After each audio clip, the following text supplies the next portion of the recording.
Hi, everyone. Thank you so much for attending our guide to interviews for those that are neurodistinct or identify as being on the autism spectrum. We're really happy to have you. So I want to do a quick bio to Tim, let you guys know a little bit about his history and who he is.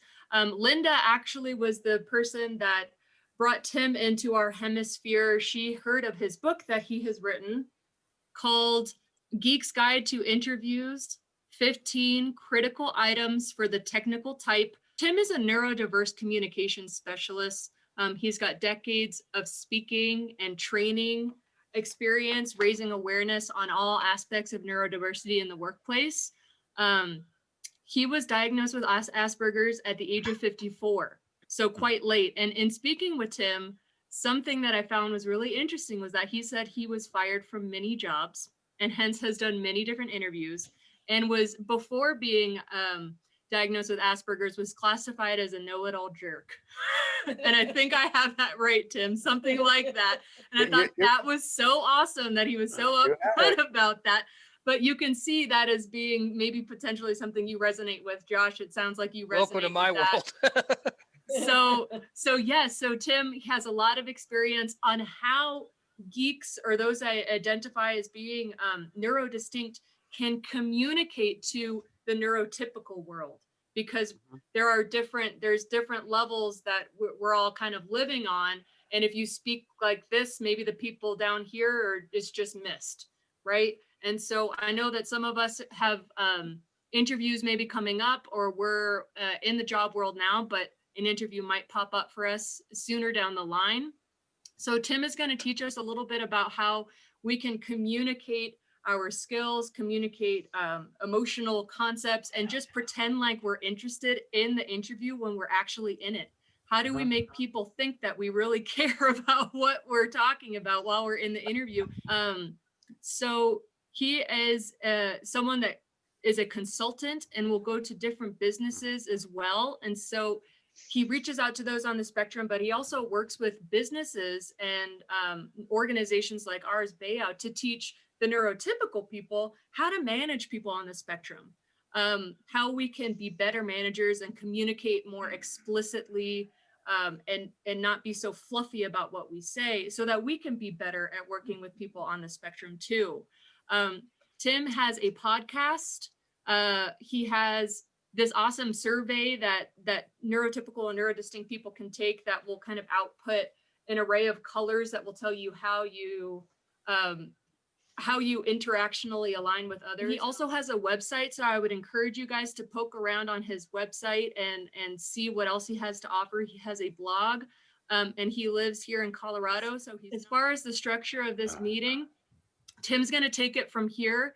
We will have a Q&A at the very end as well. And if we have enough time, I'd like for us to do like a mock couple of questions where Linda and I might throw out a question that's very common in an interview and give you guys the opportunity to kind of craft a response that would float and maybe get you the job.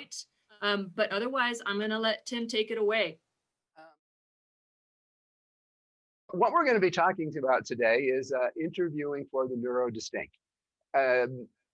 Why is interviewing for the neurodistinct different? Well, we're going to be going into why they're different. And what we really are going to cover today more than anything is, what is it that's important to the employer and how do you communicate that to the employer?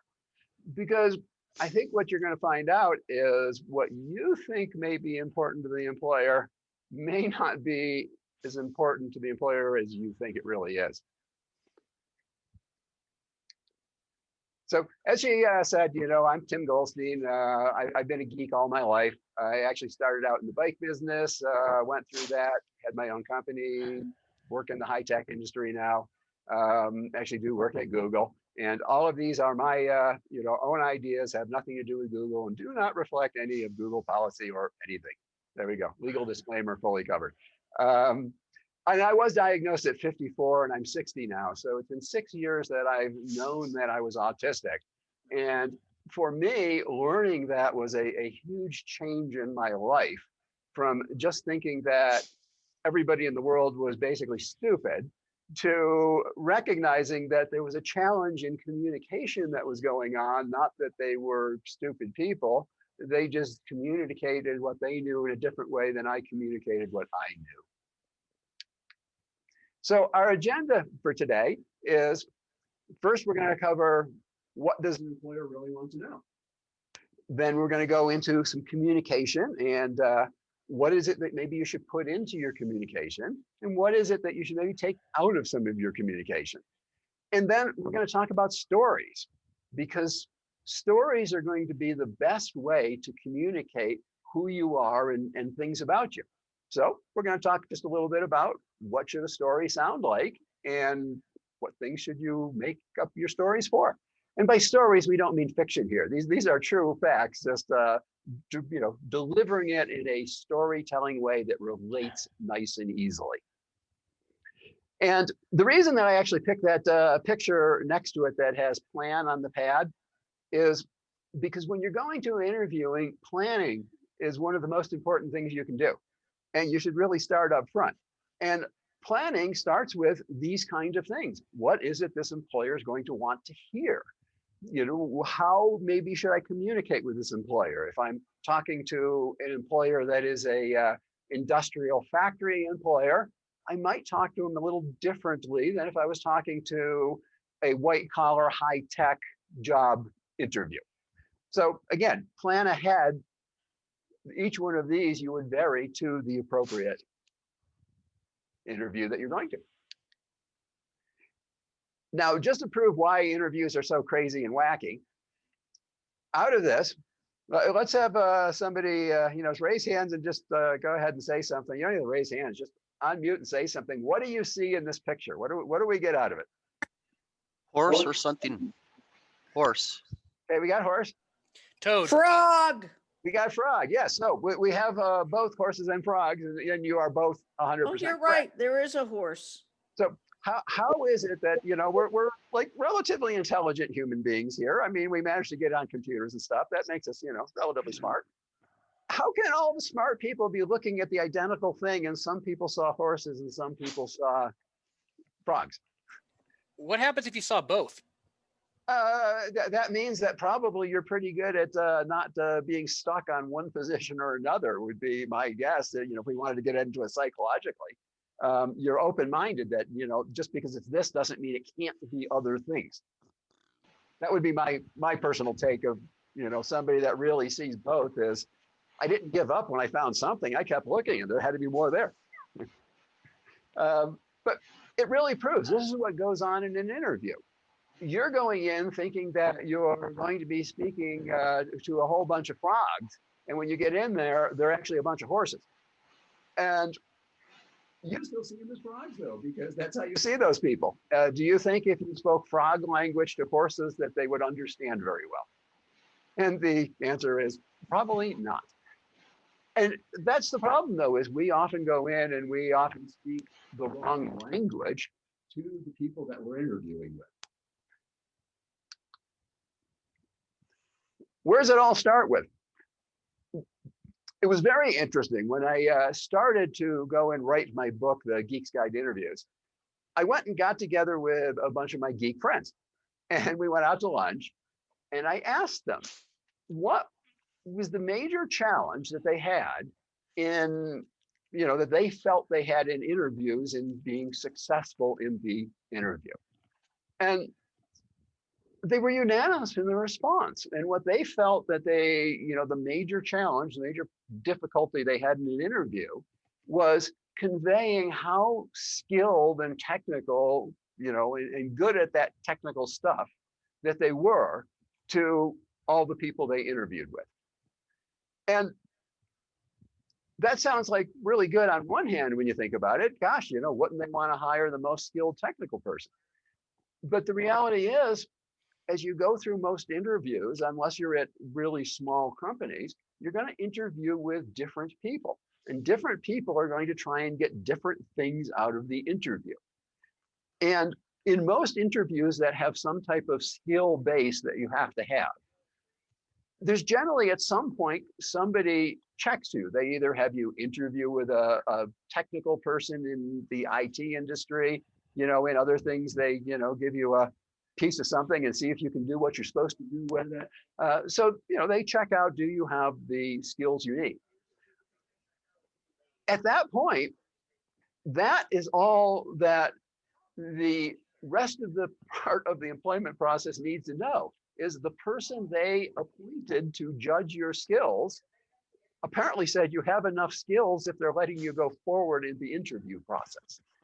But what happens all too often now is you go into the rest of the interview and you're talking now to, a hiring manager, you're talking to HR. And people keep talking about their skills, the part of the job that interests them. They don't talk about all the things that the employer wants to know. So what are some of the biggest things that an employer wants to know?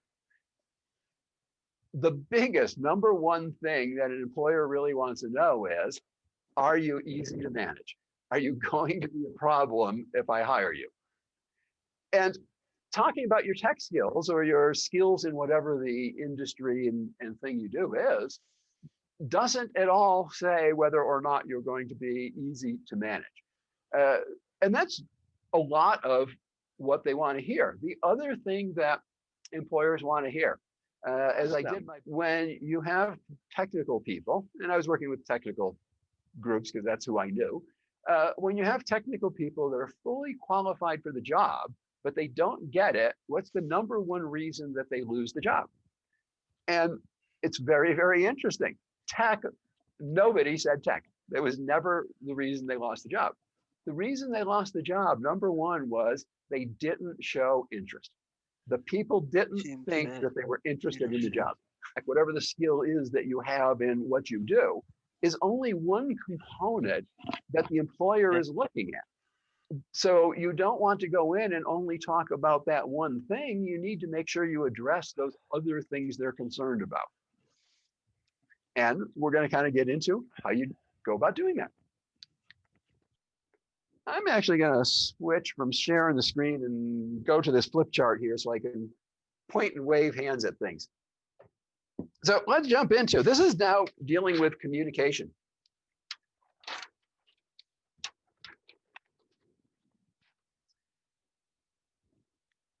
This is my theory of what goes on when you have communication that's between somebody who is neurodistinct and thinks in a different type of process and manner, and people who are neurotypical that think, in the general way neurotypicals think.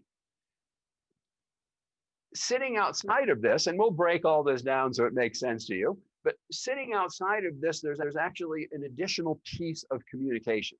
So I'm going to cover those two little pieces sitting outside that are on the slide that didn't fit on the paper. You have the perhuman with the thought, and people think in different ways. Some people think in pictures, some people think in words, some people think in kind of shapes and objects. So you have these different ways of thinking. So you start out with whatever the person's way of thinking is, and then they have something that they want to express to you. And they're going to take using the way that they think, and they're going to compress that thought.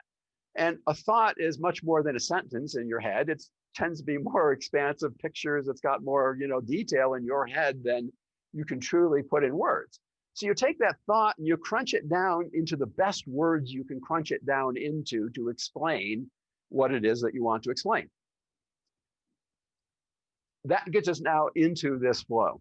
The way this flow is set up is, if you have somebody, and I used Aspie as the name because, I was talking about myself and I, kind of use the terminology of Aspie around myself quite often. So when you have a neurotypical speaking to somebody as an Aspie, any type of neurodistinct can happen, has the same communication barriers, change a little bit, but we'll cover the autism part because that's the part I personally know the best. When the neurotypical speaks, they are actually communicating in 3 modes simultaneously. And the modes that they're communicating in is, in one mode, they're communicating with the actual words. So they're saying words and, you'll have words coming across. That's pretty easy to understand. Words, you can look them up in the dictionary, you can understand what the meaning is. But what they also have is they have tonality, they have sound, they have inflection in their voices. And they will completely change meaning of words by using sounds and tones and inflections in their voices. And of course, there's facial and body language. And they'll also change meaning of words by facial and body language. So in other words, they're communicating simultaneously in all three channels. And if you don't combine the three channels, you don't know how two of them are shaping the words. What happens for me is the words come through and I understand the words, but I understand them literally. I understand them by the dictionary. What I don't get is the tonality doesn't carry any meaning to me. I don't pick up anything out of their tonality. So if they're trying to say something in a kind of sarcastic, downcasting manner with their tonality, I miss it and take it like they were talking seriously because I can't hear I don't understand how to interpret that difference. And I don't pick up facial language and such. I'm pretty much face blind and get almost nothing out of it unless you're, at the extreme edge of whatever that emotion is. Then I might notice it. But in the normal range, I don't see it. So for me, they say whatever they say in their message with all three pieces mixed together. It comes to me, there's like a brick wall sitting here, and I get the words. And I take the literal interpretation of the words. Now, of course, what's happening when it comes back to me is, remember, we've got the different kinds of minds. Well, I got to take what they said, not knowing what their mind really is. I have to decode it into those words, into things that mean something in my head, and it goes into my way of thinking. So you can first off see why there's a loss of fidelity and why often when neurotypicals are telling you things, you go walking away, scratching your head, not quite sure what it was they really told you were supposed to do, because the direct words just don't seem to match the situation as you see it yourself. And you didn't pick up where maybe they were modifying it, but they didn't change the words like we would change the words. Now, going back the other way, I think it gets even more interesting. And this is how we get misunderstood. And this is where it really gets to be a problem in an interview. And the reason that this is the problem in the interview is this side we can control in an interview. We pretty well know the things that are going to be asked. We know what they want to know. We know, all that type of stuff. So we can pretty well fill in what it is when they ask a question. We already know the context. So interviews are nice because the context is narrowed down. They're talking about you and fitting the company, and that's all they're talking about. But this is the part that really gets us. When I say something, I should first say, I have been trained a huge amount in speaking and presentation and voice, vocal coaches and such. I don't sound like I used to sound.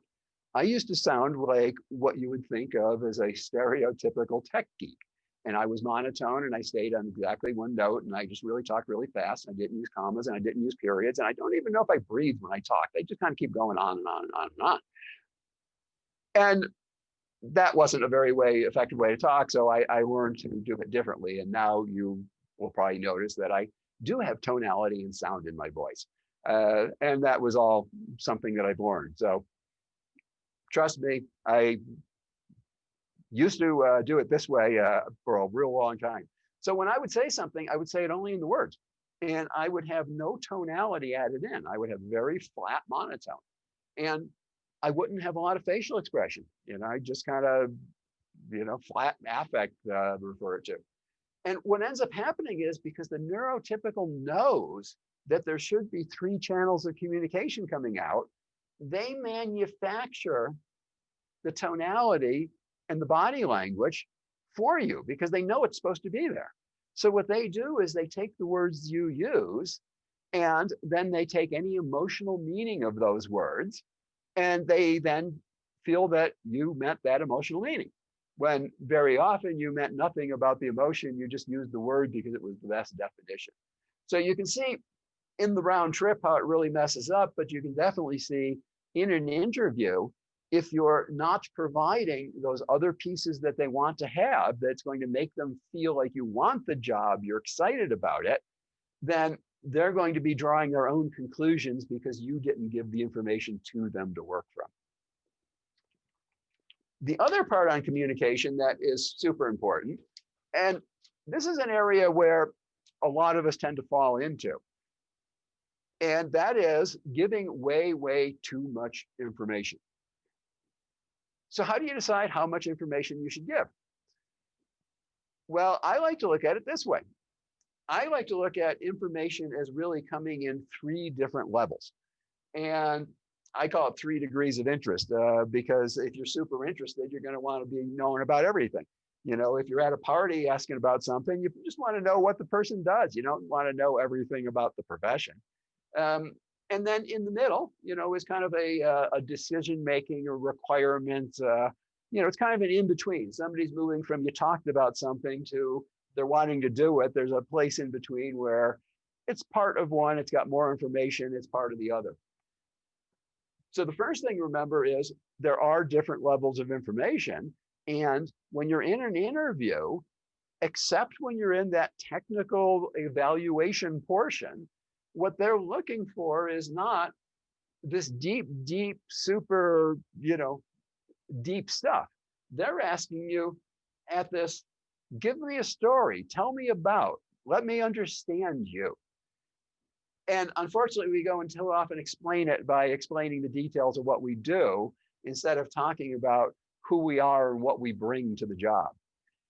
The way that you can use this to have an idea of how you should talk about something is, if you're down in the situation of, you know, most interviews, you know, like I say, with the exception of if you're doing something technical where you're being evaluated for the skills, obviously there we're going to be talking much more in the skill area.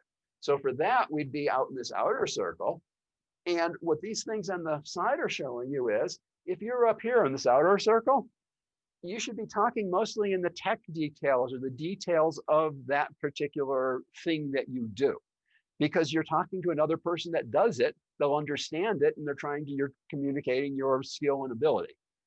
But what happens too often is you're talking to HR, you're talking to a hiring manager who doesn't do the job themselves. And all they want to know is really the small bit. They want to hear a story. The best way to communicate and connect to people is in story form. So what this is showing you, if you're down in this area, don't be using lots of detail and tech and special things about whatever the job is. Be giving them a story that expresses something human about you that's going to be good for the company. When you're dealing with a tech person, good, use all the tech that you need. I'm going to go back here to sharing and catch up on our slides. And if anybody has questions, I say you can feel free to jump in. Oh, we have, oh, okay, I see we have questions on the side. Let me read them and just we'll catch up on this. I don't read body language. How does one manage this? It's actually very interesting when you talk about reading body language. The old school of thought and, you know, what the tests that they had done going way back in, I guess it was like 60s or so, said that body language was the #1 indicator of what somebody was really doing. What they've actually found with new research and, you know, newer technology is that it's actually the tonality of your voice is considered the #1 most accurate way to judge somebody's emotional intent and state. So the answer is, with body language, you don't have to read a lot of body language. Really, you're going to pick up much more out of their vocal sounds. And the reason is we know we can all fake body language. I mean, you can sit somewhere and, you know, sit here like this, even though you're happy and excited to listen to it. But people are going to say, oh, they're closed off. So I find body language is nowhere near as valuable as just listening to them talk. And, you know, are they sounding excited about talking about this? Or is it like, I can't wait to get through this interview and just move on and get my lunch when this thing's done. To me, I pick up more. I think it's easier to pick up more from that. I'm definitely not a body language expert. I don't read body language virtually at all. No, actually, team fit is not the number one criteria. Team fit is certainly something that is important. And again, you have to remember that is going to be up in the top 3, 4, 5 things, and definitely you want to address team fit. But surprisingly, no, it's not team fit that will get, say you have 2 candidates that seem pretty well equally spaced. Team fit may be off a little bit on one, but better on the other. It's more the excitement of how much they want, it seem like they want to work at that place, at that job, has more to do than anything. Now, if you look like you're a train wreck for their team fit, or as I would put it, you have poor interactional alignment for that particular, job duties and situation, obviously that's, it's not going to be a good position for you. So no, team fit, I was kind of surprised myself, but no, team fit was not the number one thing. Yeah, cool. Another person that's face blind. Take the picture off LinkedIn before you go meet him in the coffee shop, or you won't find him.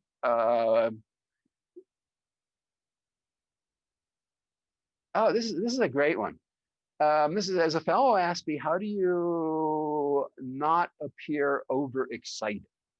The way that you not appear overexcited is you have to think about what does excited look like and sound like.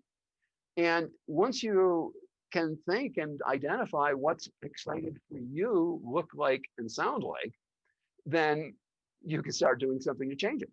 As far as excited body language wise, from what I know of body language wise, I mean, you kind of get excited, you're bouncing around, you got lots of energy, so like chill a little bit.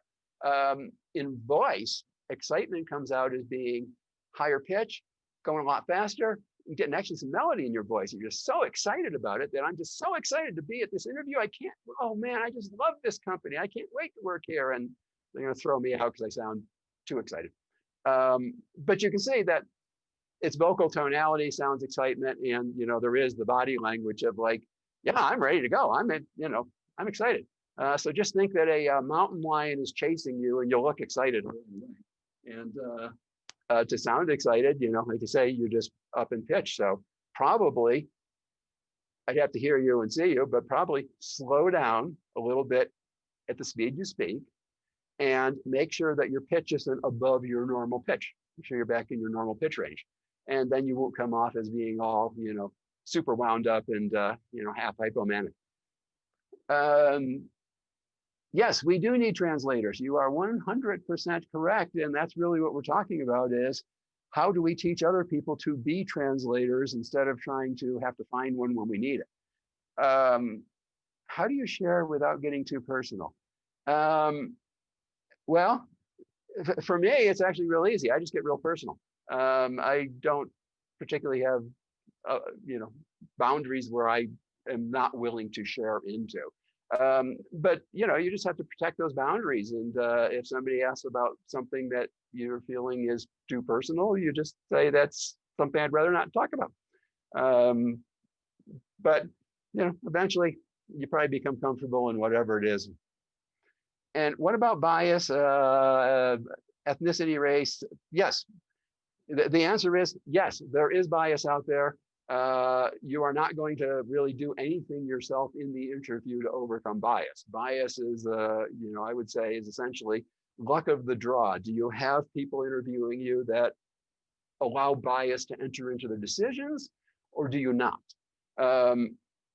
If they're biased, they're biased. No matter what you do, they're still going to be biased. So that one, unfortunately, I don't have a good way to attack other than as a society, we need to help people understand differences and break down walls of bias. So let's jump back to the show here.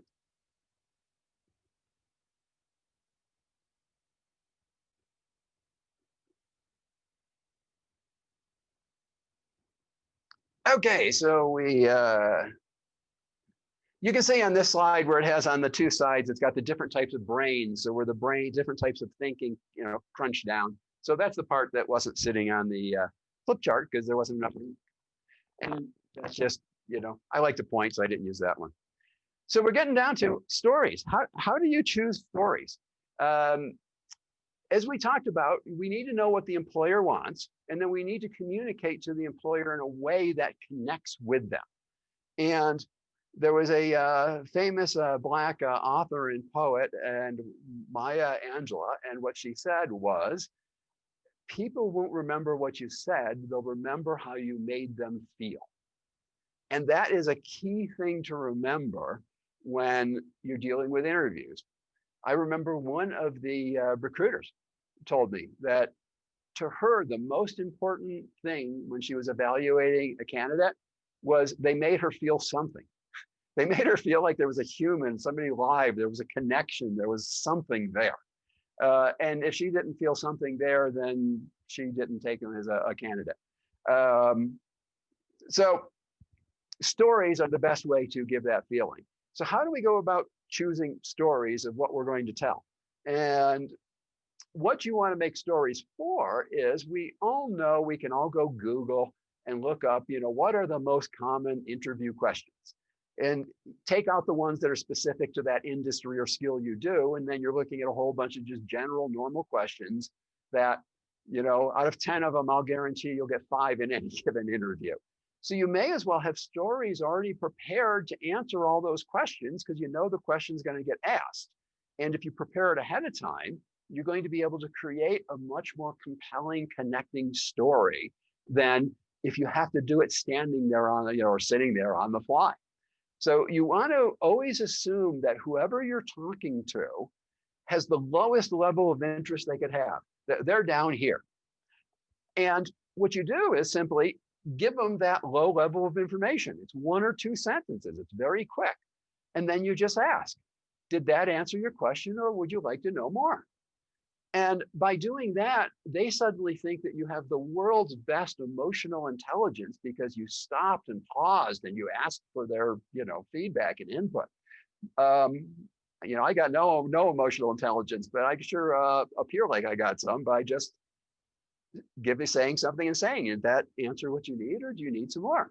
And then what's really great about that, if they say it's all I needed, good, you answered the question successfully, you move on. If they say, no, there's really this other, and what they're going to do then is give you more detail about what it is they really want to know.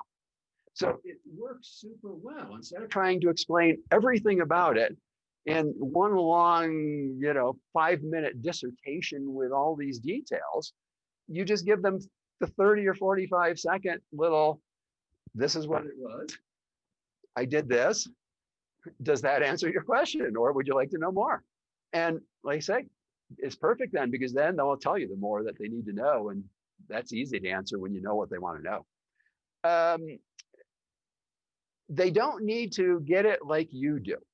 And that really deals with, if you think back to this, whole 3 degrees of interest, whatever you're doing, you probably understand at a pretty detailed level, because that's what you do. You know it at great details. But remember, most management and most HR don't do that job you're going to do. So they don't need to understand it like you understand it. And if you try to explain to them the level you understand it, it won't make sense because they don't know it anyways. If you remember back to when you started out in whatever it is that you do, did you understand all the things you understand now? And the answer is no. So why are you trying to dump what took you 2, 3, 5 years to accumulate knowledge? In a 45-minute interview, you're trying to dump all of it on them. Just give them the core of the answer to the question and ask if they need more. I always like to say, would the story and answer you give, could a 10-year-old understand it? And if a 10-year-old can't understand it, you're probably talking, with too much technical words and all that kind of stuff. And then limit. You got to limit the thing. You can't do brain dumps. You just can't go in and talk forever about, whatever the thing is. If you think about it, if you had 60 minutes for an interview and you talked for 10 minutes on a question, you can only answer 6 questions and they're going to have to judge you based off 6 questions. I'd rather give them 2-minute answers and have 30 questions for them to base it off of than to, have 6 questions that I talked so long they got bored anyways. So you want to use sound bites. You want to talk in, pieces that can resonate with them. I'm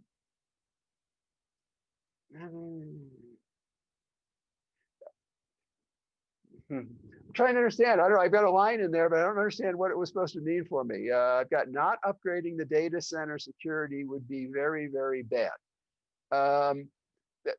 That's just kind of, I guess, an example of that's a bad way to explain something, because the whole word structure is difficult, and it's usually really not good going in saying something is like terrible and horrible, but I don't know where it fits there. Interesting. It's what happens when you do the slides late at night. But the whole thing with stories are, they're going to be asked. So why not be ready? Be ready for these stories you're going to get. And as far as a story outline, this is the outline for a story. Relate to something specific and tangible. So when they say, give me an example when XYZ occurred. We'll talk about a real-time XYZ occurred, not how you would deal with if XYZ happened to occur somewhere. So you got to give them a real situation that they can, wrap their hands around. It's tangible to them. Give your involvement in their words and ways. So remember, very often these are people who are non-technical that you're going to be giving the story to. So use the words that managers, use the words of management, use the words of their business. Don't use the words of the technology unless you're talking to the technologist. Tell what you liked or learned out of it. So whatever this thing was, give us a story about when you did whatever. I did whatever, and you explained it in a way they understand. And out of that, I really liked doing this, or I really learned a huge amount about how to approach big projects like that. So you want to show them that this thing they asked about, you were able to draw something out of it and make it a learning experience, and you grew from it. And that's what you do at the end. It's just wrap up of what'd you grow out of it and what benefits that give you that you can bring to the company. Because of those things, I now know how to do whatever, which I think would be a great, asset for your company. And that's a whole story. I mean, you can wrap up just about any story. If you go over 2 minutes in that, you have way too long a story. You could do that story in about a minute. And that's really what you want to do, is target these like little 1-minute stories for all of those most common HR type questions.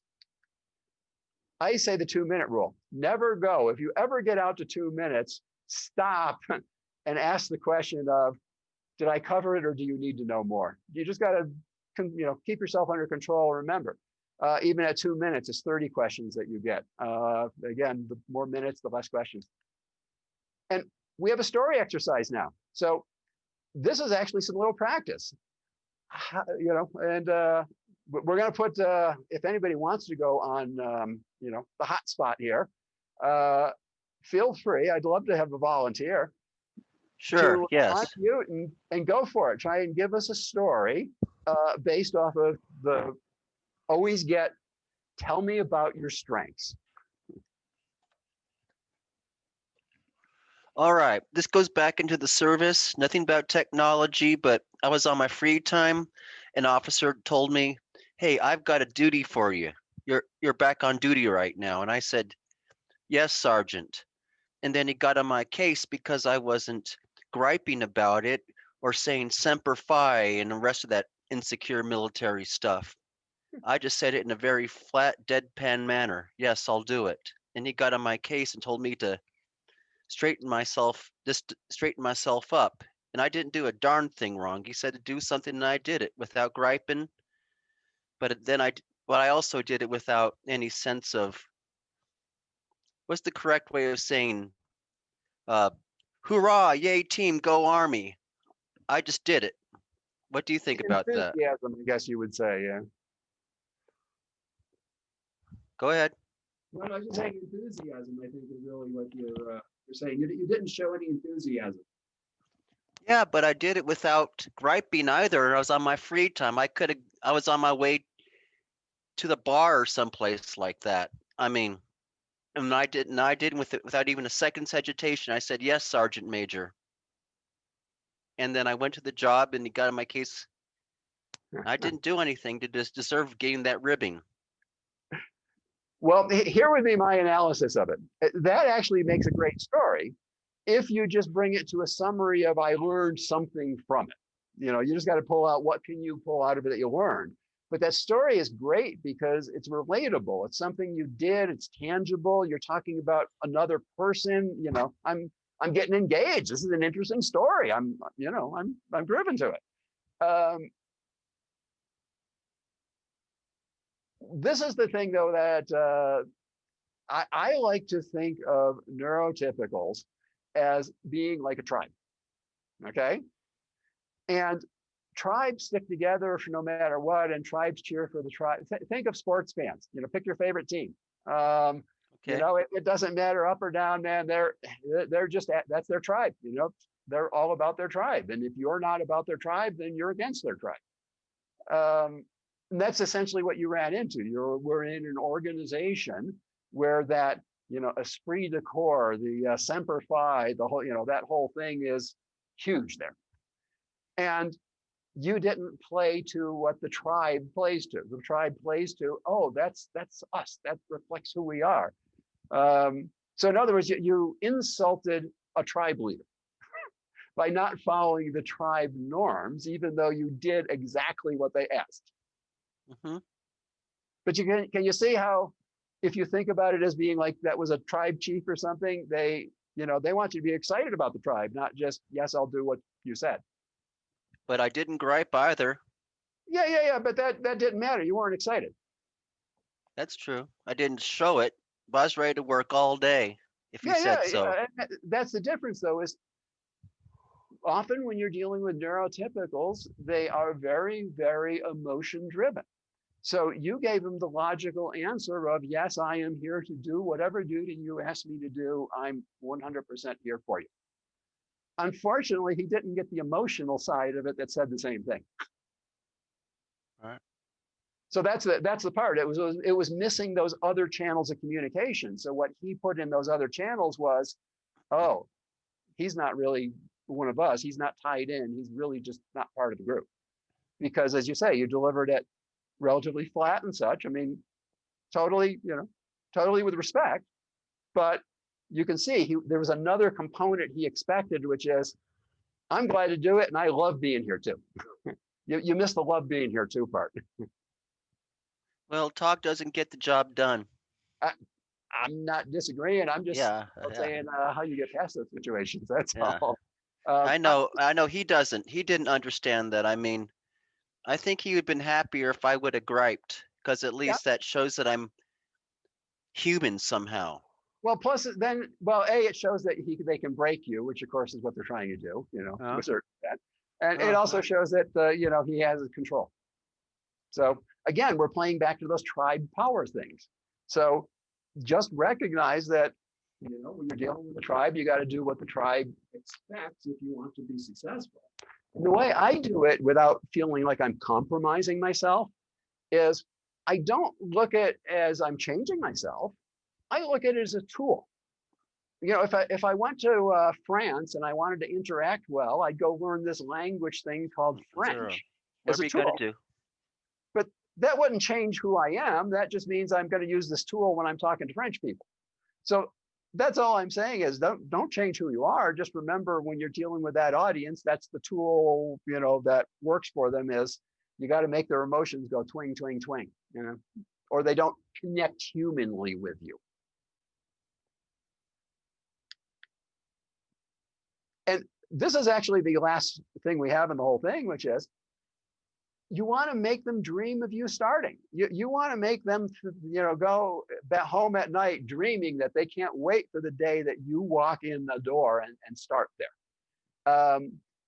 And one of the good things to always remember whenever you're thinking of what to say is always use the fewest words with the most amount of emotion to leave them so they want to know more. So in other words, don't try to explain everything. Just give them exactly what they want to know. And if they want to know more detail, leave enough hanging that they can ask for more detail if they want it. But you answered the basic high level of the question. So that way they dream about you, because it's like, I got to know about this, this, and this. That was so interesting when we talked to him or her. So we're open if we want to discuss. We could practice doing some interview questions. We can do whatever we want to do. I'm gonna stop sharing here. Oh, no, meow. There we go. Hello? Okay, let me catch up on these things on the side here.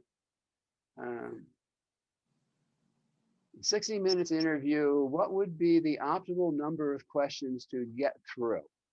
I would say that in a 60-minute interview, you should be able to get through probably 20 questions, 25 questions.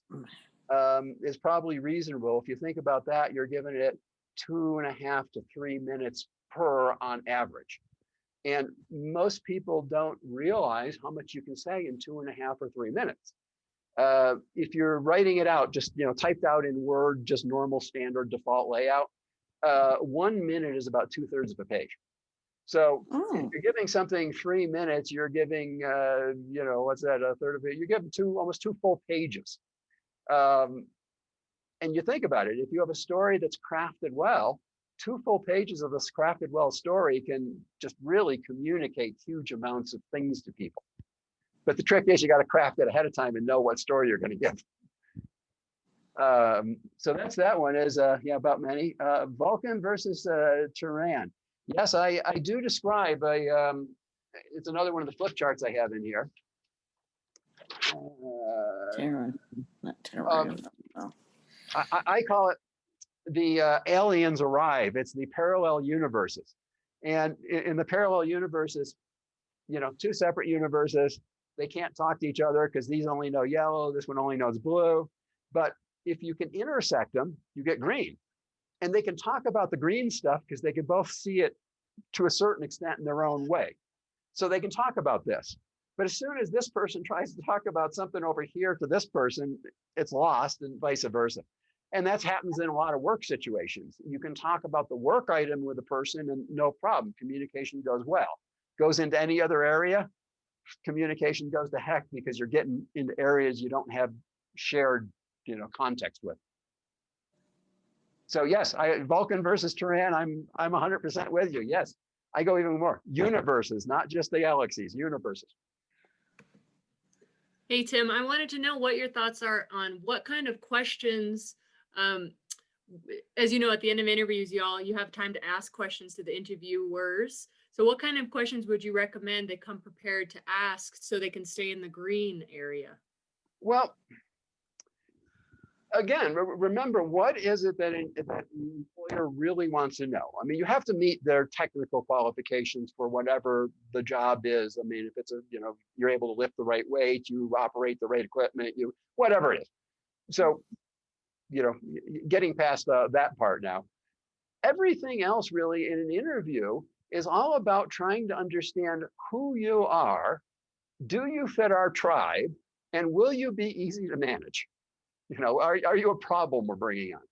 So what you really want to do at the end is ask questions that in some way are going to highlight these things that they want to know. So as far as, are you easy to manage? Bring up, it depends upon the size of the company, but larger company, I'd say something like, do you have ERGs and such that I could get involved with, because I've been leader in many ERGs and I really enjoy that as something extra to do. So you just worked in that, yeah, I'm easy to manage. Matter of fact, I'll go out and do it myself. So those, you just got to think about what is it for this employer, because there are some employers that are looking for different traits. Some employers want somebody they feel will stay there for a super, super long time, and they're less concerned about maybe some other traits. So whatever it is that they're interested in, you make it those things that you ask them about. If culture is important with the company, which you can usually figure by go look at their website. I mean, if they have a diversity department and they're talking about all these cultural things they give to and donate, and okay, culture is probably important to them. Well, I'd say ask, something along the lines of, culture is really important to me. Could you tell me a little bit more how the culture at this company, really, really works? So again, you're just taking what they want to know because you read the job thing and it said, we're looking for tight cultural fits. And now they want tight cultural fit. Or just, the lines were all, a whole lot of interpersonal kind of things. They're really looking for, fits. They're looking for fits. So it's a lot like with resumes where you have to make the resume keywords match, or it doesn't get picked up by the software. Well, it's the same when you're interviewing. You've got to pick up what are those things that came off there that they're really showing are their most important things. And that's what you make your questions at the end all around that. The biggest fail, by far, biggest fail you can make when they say, do you have any questions, is ask anything about you. In other words, don't ask what the insurance policy is. Don't ask what they pay. Don't ask how soon I'm going to start. There's only one valid question to ask about you. And the one valid question to ask about you is, and this is after you've asked all the other ones, well, how did I do? And will I be progressing forward? Now, you got to feel pretty comfortable and confident to do that one, but it demonstrates at a level that most people will never demonstrate how interested you are in the job because you're asking the uncomfortable question. So, it's actually kind of fun to watch because usually they don't expect it. They just kind of like don't know how to answer.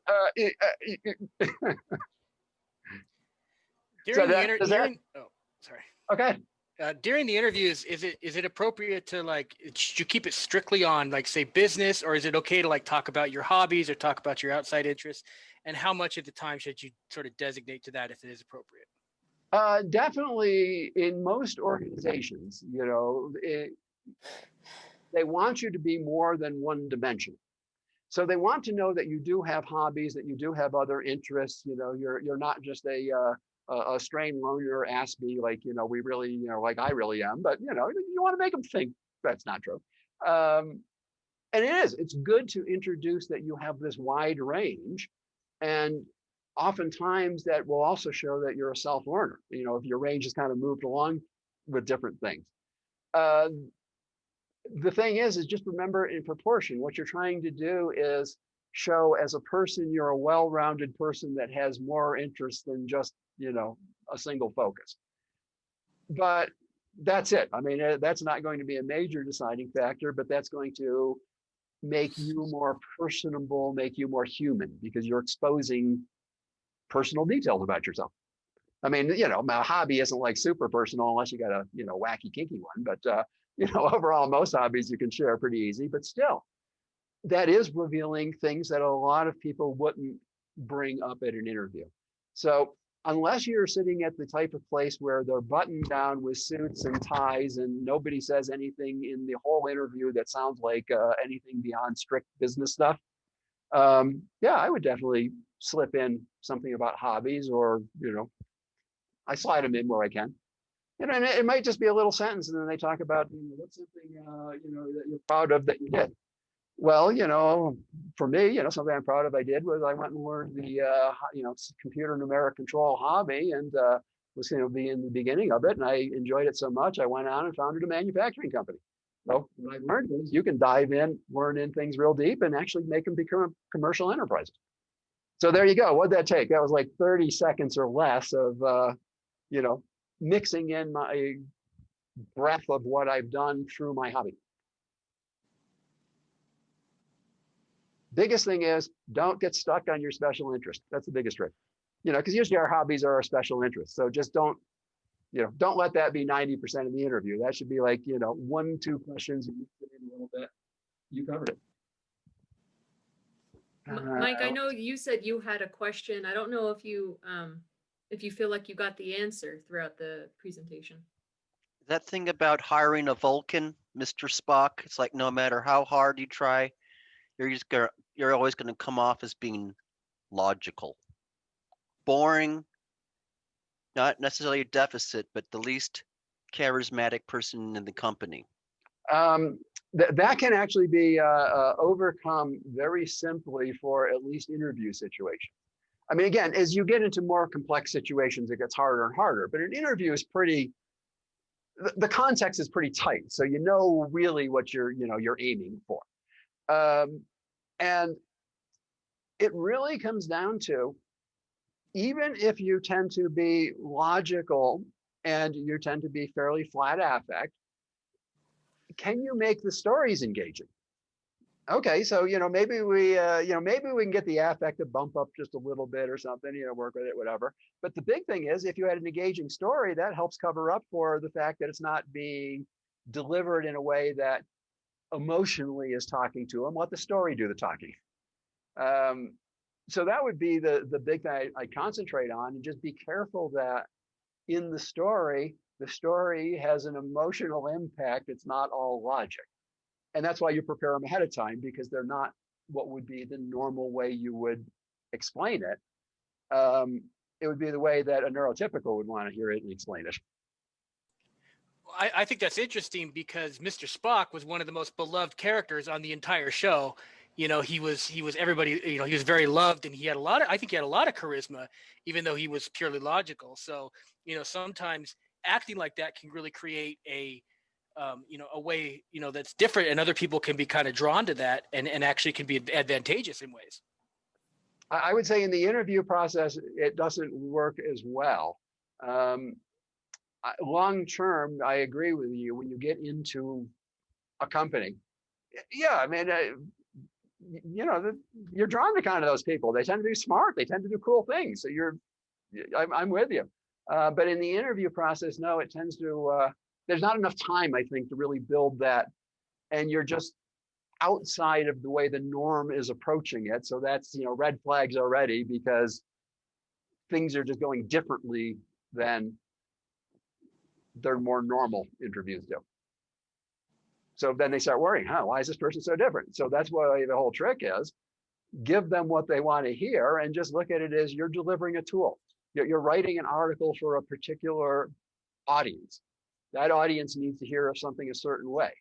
If you're writing for the general public and you're writing about science, well, you can't use PhD terms for, out of research papers if what you're talking to is the general public.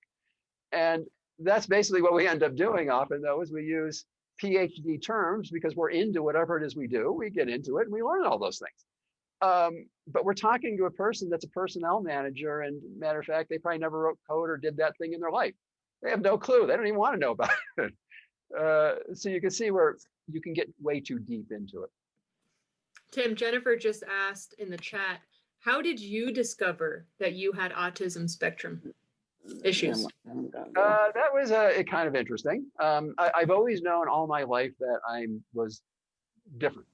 As I said, I was just convinced that humankind were just idiots, and I don't know how they survived as long as they did. But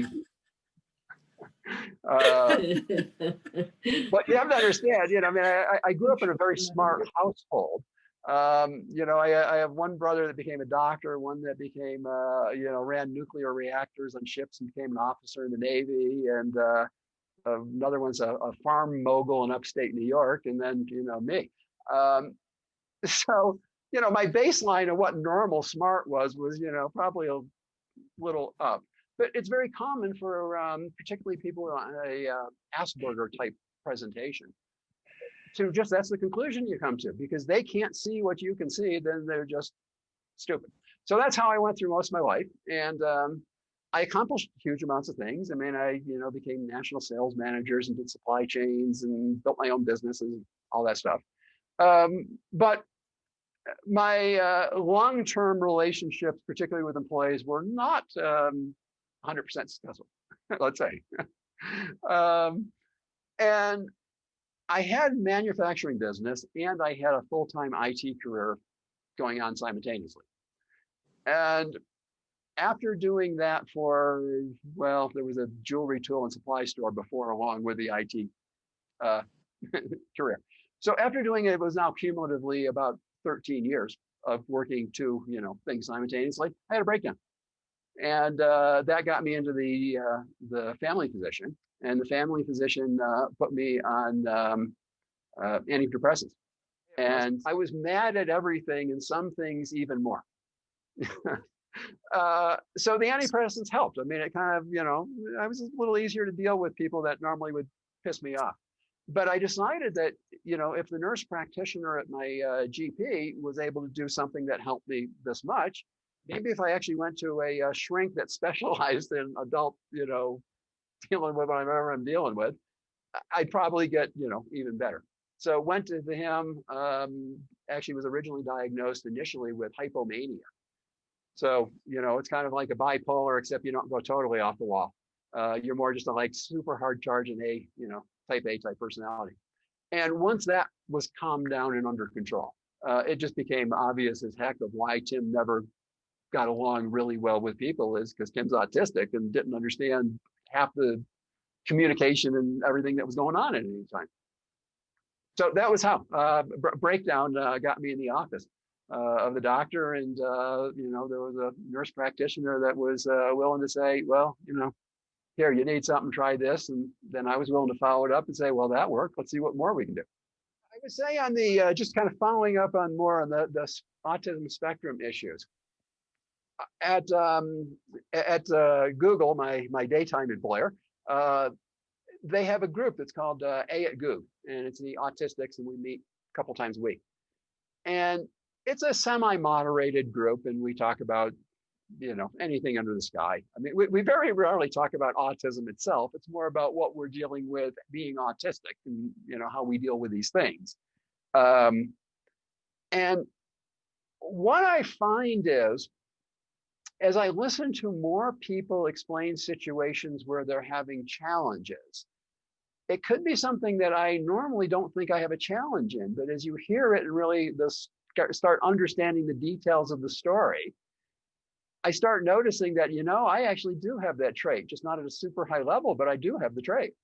So I'm still continuing to discover, I guess I would say, the depth and, such of my autism.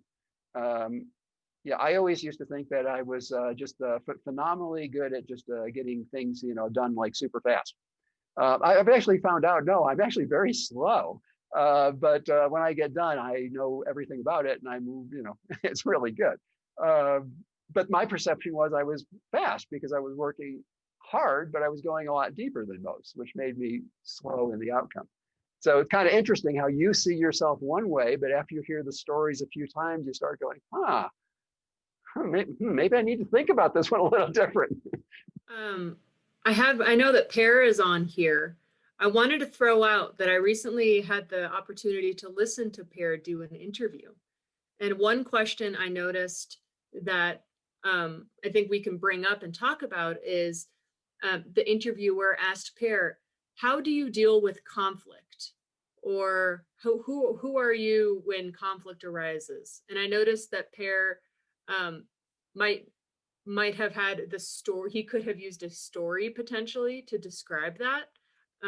So I'd like to bring that up. And Per, if you're still here, if you want to chime in on that, you might remember the exact question, your exact response better than I. But yeah, if we could talk about that, how to maybe have phrased the answer to that question. Yeah, the way that I would address that question would be, again, you want to make it something that is real and tangible. So you got to think through, okay, where did I somewhere in my career or, education or somewhere that I had the type of conflict they're asking about, so that you're talking about a real situation. I mean, whatever, however they're asking it, of when did you, have a challenge with a coworker, sometimes the way it's phrased, or, they're all around the same general point. What you want to do is find out where you had that challenge. Yes, I did have a challenge with a coworker one time. And So, I had a challenge with a coworker. I thought that there was one way that we should be solving the problem, and they thought that we should be using a different programming approach to solve the problem. And we couldn't get to a resolution, which was stalling the project down. So what I did was I went and got the manager to come and sit down with both of us and help us walk through and compare them so that we could come out to the best outcome with, both persons' thoughts. So there you go. I mean, you took something that was, yeah, I did have a conflict, but here's how I solved it. Yeah, and it sounds like the main part of your answer is really focusing on the solution. Of course. I mean, because Right. what you're trying to prove to them is I'm easy to manage. So Right. I learn things out of what I do. I don't make the same mistake 16 times over and over again. So you're showing that you're always getting out of everything. You're getting something that's going to move you ahead as an employee. Right. Another one I wanted to bring up, and I know that we threw this one at, we throw it at everyone here at Bayot. It's one of the questions. And I like, it is, who are you on a team, or what role do you play as a team? And the reason I wanted to throw this out at the audience here is because sometimes these are really theoretical questions and you're like, oh, geez, who am I as a team? But what Tim was saying is, if you can come up with a story as an answer, you don't have to get stuck in the theoretical zone. You could say, oh, here's a story that can describe how I am on a team. Right. And with that, it doesn't even have to be a work team. I mean, because all they're really trying to see is what are your work dynamics when you're in a group. So that can even go to educational experience where you did a group project together, and yeah, the story would be, I was doing this XYZ project for school, for my ex-employer, for whoever. And on that team, I really like being in the role of keeping track of the documentation and all that stuff, or I really like the role of coming up with new ideas and new ways to do things, and that's your chance to put out this is, what my likes are. But obviously you don't want to make sure your likes align with their needs. Right. But yeah, that I would approach it with a story, because you got to get it, at least for my brain, I got to get it out of the abstract. Now I don't do this with interviewers because you want to get the job, but I do it with my manager regularly. And when they ask a theoretical question, my answer is I don't answer theoretical because I don't have brain cycles to waste on something that may never happen. Now you got to feel pretty secure in your job to do that, but that's really my thought about it is, why should I think through this whole stupid scenario based on, we don't even know, we're making it up, it's fictitious. So how are you doing, Per? I'm doing okay. Yes. Lost my job again. Like lockdown restrictions at restaurants meant that I had to. Yes. That stinks, but I mean, the only good part about it is it was something that was totally nothing related to anything with autism or it was, I mean, I don't know, it really doesn't make it feel a whole hell of a lot better, but it definitely feels better when it's something that you had zero control and it just happened because it happened. They were a major credit reporting company, and they were setting it up for 100 employees. And then they never put 100 employees in it. They just changed their mind. So they let us all go because they didn't need employees in Denver. And I mean, while it felt bad, that didn't feel anywhere near as bad as getting fired because, I had a meltdown on somebody who was an idiot. It's funny you mentioned getting diagnosed late in life. I was I'm 44 and I was diagnosed probably 3 years ago with Asperger's. Uh-huh. I'm also a diagnosed bipolar as well. Okay. But it's so funny because, I first had my first bipolar break when I was in college in my 20s, and I went to a therapist and he actually diagnosed me with NVLD, nonverbal learning disability. Okay. Which is actually the precursor to Asperger's. Like that's what they used to call Asperger's. But, okay, I didn't realize that. Yeah, I didn't make the connection. It's called nonverbal learning disability. And so, but then I didn't get proper treatment. So it went years before I was able to, get into a proper treatment and get diagnosed properly. But yes, I had a varying career, got fired from jobs, stuff like that. I mean, bipolar, Asperger's rears its ugly head at inconvenient times. Yeah, it's the way I like to put it is the bipolar, the mania side of it is like gasoline, and the autism side is the sticks of wood. Uh, and when Yep. you put the two of them together, you have a highly motivated person that has no idea of boundaries. That's Right? I exactly mean, isn't that that's what it is? I exactly mean, what I if do. you so you have no idea of boundaries, but your special interests and all that, make you highly motivated. Yeah, it's really strange, but then you can't, like, I have trouble moving forward in a career because I often get fired or lose jobs, and then it slows my progress. So I'll get a job and I'll move forward, and then you go in circles. This is how I ended up doing it. And again, it doesn't fit for every career track. But I actually worked as an independent consultant in IT. And instead of going out and selling my services myself because I didn't want to, I just used all the recruiters and looked for, short term, they need somebody for 6 months, they need somebody for 3 months, whatever. I did it all under my own company. That was pair, thank God. So what that gave me then was my career looked like it was continuous because I always worked for my own company all the time, and I just had different clients along the way. It's not like I changed jobs. I kept doing the same thing. I just got different clients to do it with. Again, it doesn't work for everybody, but that can be in some career fields a good way to kind of cover up some gaps. So I worked. I set up my own company. So I mean, I really had a full legal company, which is easy and cheap to do. It's not that hard. And I then used recruiters to find the jobs. And what I specifically targeted were jobs that weren't full-time jobs. I specifically targeted jobs that were in IT. It's very common that they need somebody for 3 months, 6 months, a particular project they need a particular skill set for. So I would target those kind of jobs because to me, they were exciting and thrilling. You go in, you got to make it work, you figure it out. Whereas staying at the same place a long time gets boring because you just do the same thing over and over and over again. So it suited me well. And by structuring it underneath being my company was who I worked for A to Z Consulting. And I then didn't look like I had breaks in my employment, even though there were times I took 6 months off at a time. So can work in some professions in the IT industry. It can work. You kind of bridge it by saying it was my business and these were clients. And then you don't have to talk about you only had like one client for this long and then there was a gap with no client. No, you had the business the whole line. I'm interested to know if there's anyone on the class right now that has been thrown a weird interview question that you would like to have the group help figure out how to respond to in the future, or if you have any weird, horrific, or very successful interview experiences that you'd like us all to learn from. It's Karen. always thinking of questions to ask. That's always my hard part. Yes.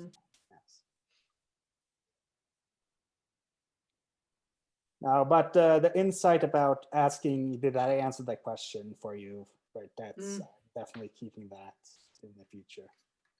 Oh, that one is so powerful. I use it all the time, and I've even used it on ones where I knew I was blowing the answer. I knew the answer was like you just could see that it was not going right, and that's when you just stop and say, are you? Did that cover it, or am I like not getting the right area? And they'll then straighten you out, and then it's easy to answer because they'll explain what they want. So yeah, I use it all the time. That's a bail me out question. That's like here. I mean, we obviously didn't have time to cover 10,000 different interview tips, but another interview tip is if you're offered water, always take it. If you're not offered water, ask for it. And why do you want the bottle of water? Well, maybe you do want to take a drink. That's certainly legitimate, but it's a prop. So they ask you a question and you don't know quite what to say. You reach for your water bottle, you take a little sip, and then you answer. And now you had 20 seconds to think about what you're going to say. And nobody thinks about it. They're just thinking, oh, he had a dry mouth and didn't want to cough all over or whatever when he started talking. So water bottles are like, they can bail you out of bad questions by just giving you that little bit of extra time to think about it. The other thing is silence. Silence can be great. Say what you want to say, and then just stop, and don't say anything more till they talk. Everything now, the whole hiring process is done 100% video. No in-person whatsoever. You get hired all the way through the entire grueling process of getting hired into Google, all done over Google Meet. Well, I wanted to just add a couple more things, and in terms of interviewing, some great things for you guys to take with you is there's no amount of prep that is too much prep. You can write down the most common interview questions or type them up on your computer and come up with some bullet points of how you meet them or what you might say in that interview, and come up with stories. Come up with like 10 to 15 stories that you could kind of mold to be answers to really any interview question, from, oh, how do you fit into a team, to what's your communication style.